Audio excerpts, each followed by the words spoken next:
আসসালামু আলাইকুম আমার প্রিয় আপু ভাই আঙ্কেল আন্টিরা, আশা করি সবাই ভালো আছেন।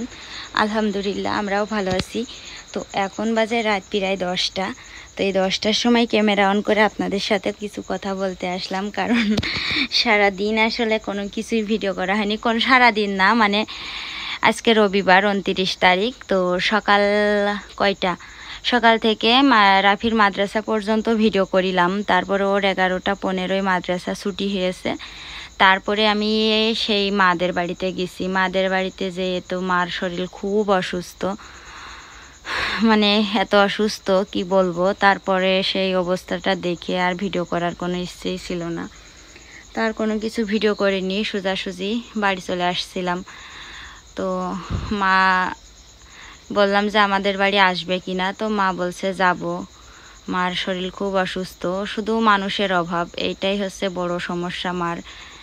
মানুষ কিন্তু দেখবেন মানুষের ভিতর থাকলে, মানুষের ভিতর কথাবার্তা বললে, চলাচল করলে শরীর সুস্থ হয়। তো মা তো আর হাঁটাচলা করতে পারে না যে কারোর বাড়ি যেয়ে গল্প করবে বা বসে থাকবে।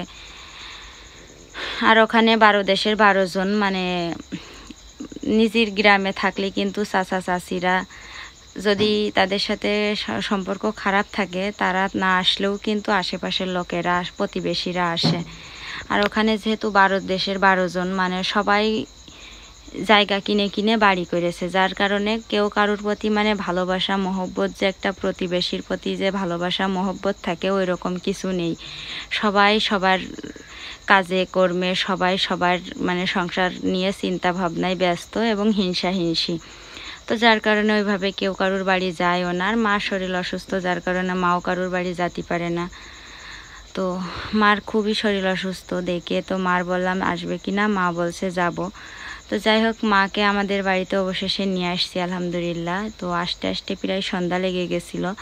তো একবেলা বাড়িতে না থাকলে অনেক কাজ জমে যায়। বাড়িতে এসে আনাসের রাফির গোসল করালাম সেই সন্ধ্যার দিকে, কাপড় চোপড় ধুয়ে আমি গোসল করে ছাগলের খাতি দিয়ে ঘর দুয়ার গুছিয়ে পরিষ্কার করে থালা বাসন ধুয়ে ভাত বসাইছি রাইস কুকারে।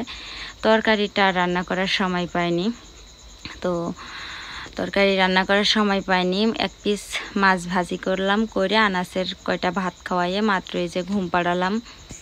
তো দেখেন এই যে নিচে আনাসের মাত্র ঘুম পাড়ালাম, মানে ওই একটুও ঘুমাচ্ছে না। নানির পেয়ে এত খুশি, বিছানার উপরে মা শুয়ে রয়েছে। তো ওখানে আনাস চারদিকে বালিশ দিয়ে মানে একটা ঘর করেছে, ঘর করে বলছে নানি দেখো আমি ডিম পাড়িছি, নানি দেখো আমি ডিম পাড়িছি। তো খুব হাসিও আসছিল।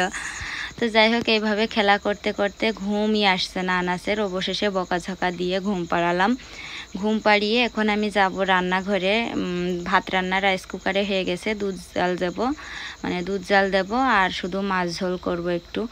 তারপরে মা অল্প কয়টা খাবে। আসলে মার গ্যাস্ট্রিকের সমস্যা অনেক, গ্যাস্ট্রিকের ওষুধ খায়, তারপরেও গ্যাস্ট্রিকের সমস্যা, ভাতই খাতে পারে না। 3 বেলা ভাত খায়, তার ভিতরে মনে করেন 1 বেলা না খেয়ে থাকে আর 2 বেলা ভাত খায় এক মুঠো করে, কোনো রকম মানে যান বাঁচানো মতন।